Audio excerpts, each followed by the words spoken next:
Туғаншылы біріншіден ат жөніңіз кім? Мысалы, біріншіден карантиндік жағдайларда сіз неге карантиндік шараларға сақтамайсыз?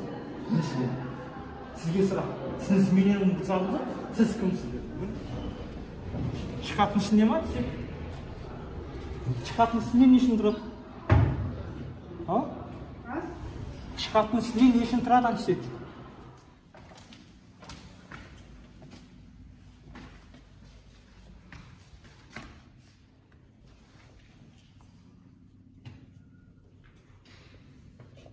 Şimdi miksak bulgamon tatı.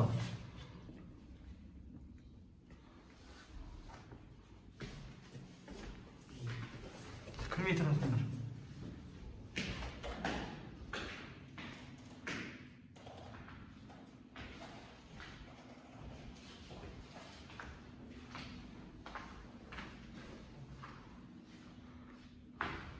Mana prasakka pola bergen pol o'tirgan.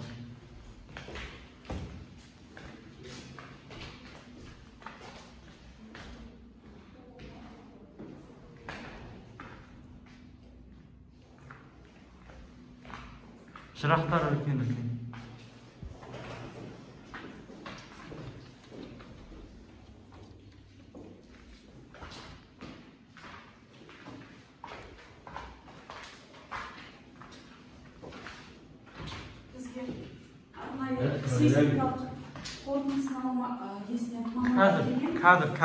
Қазір болған комментарий бересіз. Қазір болған комментарий бересіз, Құдай қаласа. Құдай қаласа комментарий бересіз оған. Қазір ақпан линкасынан бәрін түсіріп алайын, несін бәрін арайын, мұнан бәрін, қолдың бәрін просадкада. Міне, қолдың бәрін просадкада түскен. Тек қана бірақ жақ түсу деген мүмкін емес бұл. Және бере беті. Просадка қолы. Отырған ол. Кіріп барады.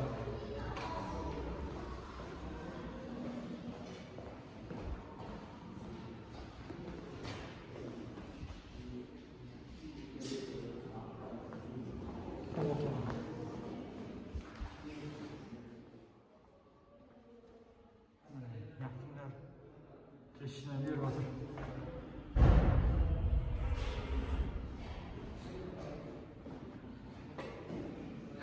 Трещина дайды. Мынау трансформаторның өзі қисайып тұр.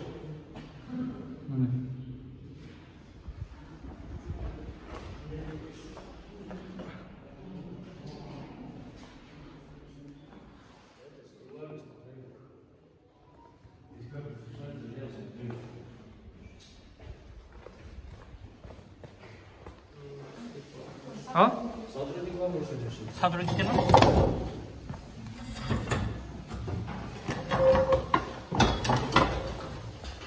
А вы говорите мне только в одном месте у вас. Я говорю только в этом корпусе. Только в этом корпусе.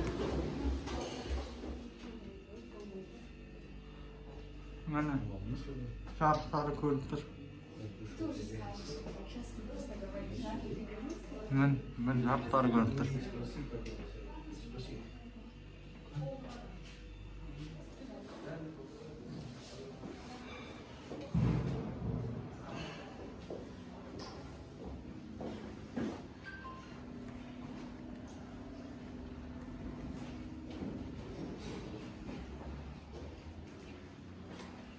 Қайырлы күн достар, Сортөбедемін. Сортөбеде нөмір 18-ші мектеп, жұмыс ешқандай басталмаған, бәрі жырақтың бәрі әлі көрініп тұр. Тек қана сол спорт залы мен спорт залының және асханасы, несін бәрінде жырақтарды түсіріп алдық. Алдағы уақытта өзіміздің видеоға салып көрсететін боламыз. Ең бастысы, бұл мектеп 2013 жылы соғылған. Сапасы міне мына жырақты, мына өңге трещинаны барлықтарыңызды көріп тұрсыздар.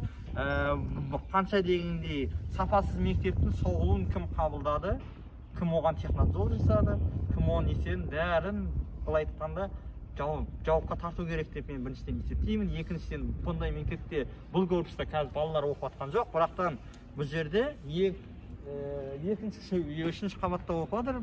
Бірақтан оның өзінде бұл жақта полиция қызметкерлері жатыр, демалып жатыр. Өйткені Қордай ауданындағы ахуалды тыныштандырылғандықпен Олай болса да әлі күнге дейін полицияға қызметкерлері осы жерде откомандированный. Және бұл жердегі басты мәселе бұл жұмыс қашан бітеді және қашан жөніне келтіріледі деген мәселені директордың орынбасары аты жөніңіз? Мақпал Әділханқызы қашан жөнделеді? Қазіргі таңда бізде техникалық жағдайын анықтау мақсатында және арнайы мамандар, сейсмологтар келіп, мектептің жаңағы астын қазып, үстін қазып, қабырғаларын бәрін тексеріп, үстін қайтып қазады? Жанын дегенім ғой. Соның бәрін тексеріп, арнайы қазіргі таңда біз мамандардың қорытындысын күтіп отырмыз. Енді басты сұрақ, неге сіз бізді күтіп алған кезде маскасыз карантиндік шараларды сақтамай жүрсіз? Айтыңызшы. Маска тағып жүреміз әрдайым. Неліктен сіз? Бүкіл оқушы маскамен жүр. Сіз, мақұл, бүкіл оқушыны айтып ғой, сіз мектептің әкімшілігісіз. Неге маскасыз жүрсіз? Мен мектептің ішінен шыққан кезде, кабинетімнен шықтымда байқамай қалдым. Енді мектеп бұл не? Бұл қоғамдық орын, сіз өзіңіз үшін емес, сіз балалар үшін, өзіңіздің жанұяңыз үшін сақтануыңыз керексіз. Неге сақтанбай жүрсіз? Значит, сіздер әрдайым жеңіл желпі осындай қарағандықтан бұл кісілер маска тағуға ешқандай неге тәртіпке бағынғылары келмейді және осы бойынша өтініш білдіргім келеді, айтқым келеді. Осы неге арнайы құзырлы органдар бар, осы видеоны көріп, осыны көріп, маскасыз жүрген, осы карантиндік шаралар сақталмағандарды айыппұлмен тек қана жазалай аламыз. Басқа ешқандай жол жоқ. Рахмет. Қайырлы күн достар.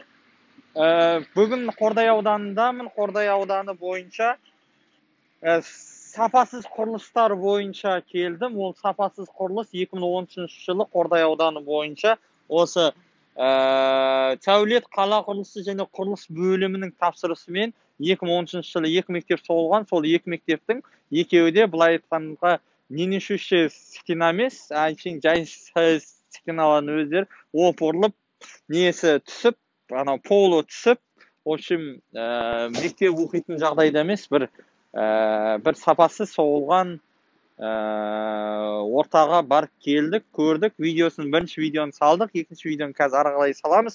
Жәнде аты жөніңіз келіңіз? Мендикеев Елдос Жылгелдіұлы. Кішкене қаттырақ сөйлеңізші. Мендикеев Елдос Жылгелдіұлы. Сіз кім боласыз? Құрылыс бөлім бастығы. Қай жылдан басқарасыз? 17 жылдан. 17 жылдан бастап. Сіз оған дейін қай жерде қызмет атқарғансыз?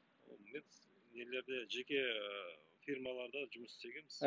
Құрылыс мекемелерінде. Сіз осы 2 мектепті көрдіңіз бе барып? Өткен жағдайларды көргенбіз.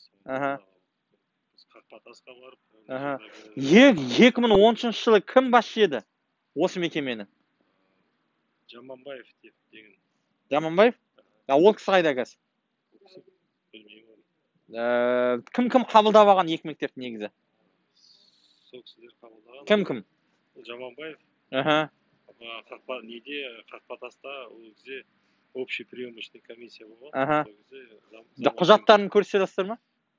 Бізде қазір құжаттар жоқ. Неге? Қайда өткізілді? Баланс содержательге. Білім бөліміне ма? Иә. Енді неліктен осындай жағдай орын алды? Енді кемшіктер болады құрылыста. Енді жағдай қазіргі таңда несущий стеналар дейді, қабырғалар. Бәрі зақым келген жоқ. Олар бәрі дұрыс жағдайда. Қақпа тас бойынша, мектеп бойынша сейсмология несі өтті, сараптамасы өтті. Сараптамасы бойынша нелер просадкалар болған байланысты, уплотнение дұрыс болмай байланысты, сол себептер стеналар нелері отырды, ненешуші стеналар. Қазіргі таңда біз мердігерге хат жолдадық осы бойынша. Мердігер өзім... Кім мердігер? Казстрой. Кім басшысы? Басшысы бұл жақта кім? Тимур деген жігіт. Кім фамилиясы? Dabылов деген. Олар келген. Оларға бәрі түсіндіріп айтты. Олар қазіргі таңда жұмыстарын бәрін бұзып, нелерін, кемшіліктер. Қазір бүгін таңда құрылыс материалдарын әкеп, осы не бір апта, 2 аптаның ішінде жұмысын бітіреді. Қай жерінде не істеген жаңағындай зақым келінген? Зақым келгенде Қақпатас бойынша. Қақпатас бойынша спортзал мектебінде раздевалкаларда потом бір бөлме бар, бір бөлмеде полностью тоже пол отырған. Бастауыш мектептің сыныбының жаңа пол түсіп кеткен. Оны сіздер берген ақпаратта не деп бердіңіздер? Білесіздер ма? Сіздер маған берген ақпаратта жауапты осы Қордай ауданы әкімдігінде берген жауапта сіздер тек қана көрсеттіңіздер спорт залды. Неліктен сіздер бір комнатаны осылай жауып қалдыңыздар, тығып қалдыңыздар, жасап қалдыңыздар?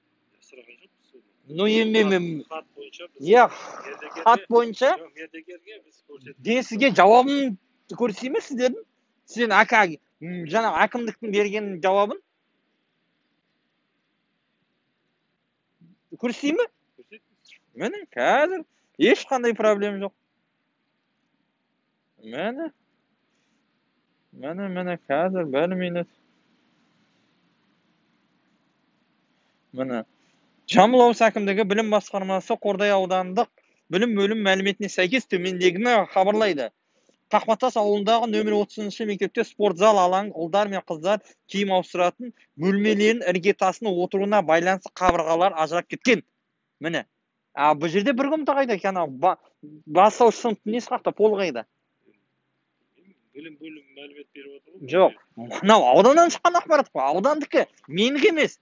Оның ішіне сіз де кіресіз, білім бөлімде кіреді, акимат та кіреді, бәрі кіреді. Сигнал болды, біз барып зерделеп, анықтаған кемшіліктерге сразу сіздерге жаздық. Мердігер мойындады. Бәрін қалпына келтіреміз деп өз қаражатымен бәрін қалпына келтіреді. Енді екінші бізде болған мәселе қандай?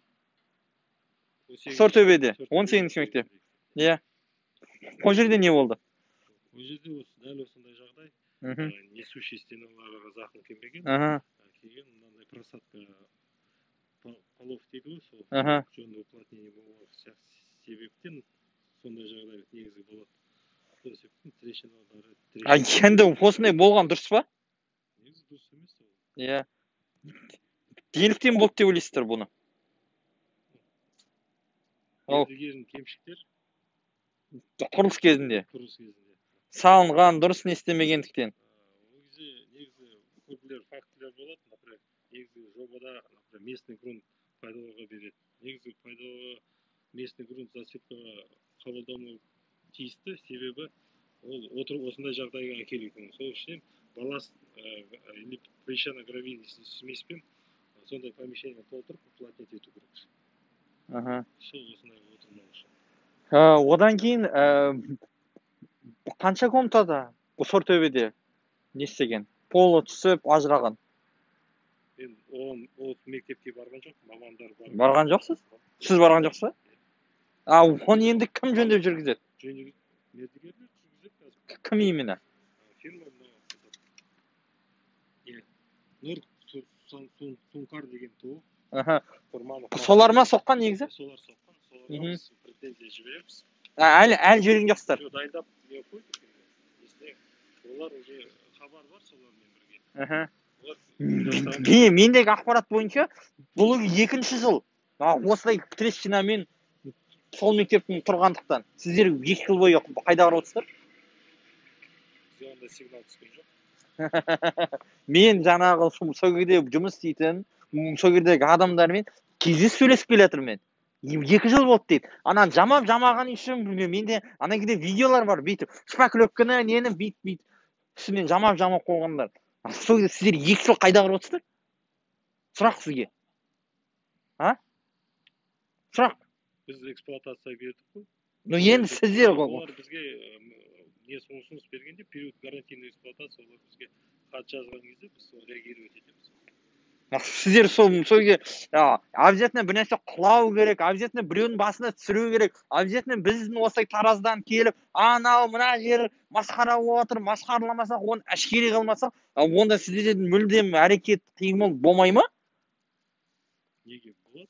Бірақ ол біз оны контроль қайдан білеміз қандай неде мектептерде біз ол эксплуатация өткіздік па? Все, моя хата с краю, иә? Болды. Срок 3 жыл бар ма? 3 жыл үстінен біздер қадағалаймыз жұмыстар үшін. 3 жыл үстінен гарантийный срок бар. Қазіргі заңда бойынша 5 жыл. 5 жылында біз өзіміздің нысандарымызды мониторинг жүргіземіз. Қандай жағдайда болып отыр. Енді мынау фортепианоның несі уже 3 жылдан асып кетті ғой. Одан кейін біз мониторинг жүргізіп жатқан жоқсыздар сіздер. Особо ол нәрсе керек емес, иә? Жоқ, почему керек емес? Мәселе одан емес, одан да басқа жұмыстар бар ғой. Енді сіздерге құрылыс қой. Құрылыс. Енді Дальше уже эксплуатирующий организацияның өзі жұмыстары ғой. Енді қашан бітіресіздер? Мақұл. Анау немен, қақпатаспен, мынау нені бірдей уақытта анықталды деп отыр да ке. Бірақтан қақпатасының жұмысы басталып кетті өтке. Бұлай бозып, не істепті. А мияқтікі 0. Неге? Мынау 18 мектептің. Вообще қимыл жоқ. Неге? Дайындық жұмыстар жүргізіп. Дайындық жұмыстар вообще жоқ ол жерде. 0.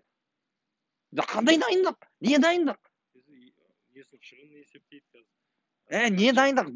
Дайындық дегенде мен деген білем, жаңағы не істеген жаңағы дайындықты қақпатасы жүргізіп жатыр. Бәрін жүргізіп, қиратып, не істепші, мынаны алып тастайық, мынаны бүйтейік деп. Мынаны неге жасамайсыздар? Неге ананы шақырып, мынандай болды, мынандай болды, міне деп кіргізіп көрсетпейсіздер? Неліктен? Жасаймыз. Енді 1 ай өтті ғой онда. 1 ай өтті ғой. Мердігер хабар берді, мердігер. 1 айдан келеді ма мердігер? Анау Алматыдан келеді ма, Тараздан келеді ма? Алматыдан келеді. Алматы мына тұрған жер ғой. 3 сағаттық жер. Сол үшін 1 ай уақыт кетеді ма? Қалай болады? Енді мен енді осы жерде сауалымды кабинеттен шықпай отқан прокурорларға қойғым келеді. Сіздер жылы кабинетте отырғанша осындай мектептердің бүкіл әлеуметтік нысандарын аралап, әрқайсысына кіріп, осындай трещина бар ма? Осы кісілер мүмкін аяқ қол жетпей жатқан шығар бұл кісілердің. Жаңағы бәрін эксплуатацияға беріп қойдық, біз өткізіп қойдық деп отқан кісілердің барып жұмыс істеуіне әрекет жасауларын сұраймыз. Және 1 айдан бері анау тұрған Сортөбедегі мектептің жағдайына қарамаған шенділерді мен бірінші жауапкершілікке тартуларын сұрайын. Екіншіден, кім оны қабылдап алды? Қандай жағдайда қабылдап алды? Және 1 ай бойы неге қимылсыз ана мектептің тұрғанына мен антаңмын. Осы сұрақтарға мен билік өкілдерінен жауап сұраймын. Рахмет.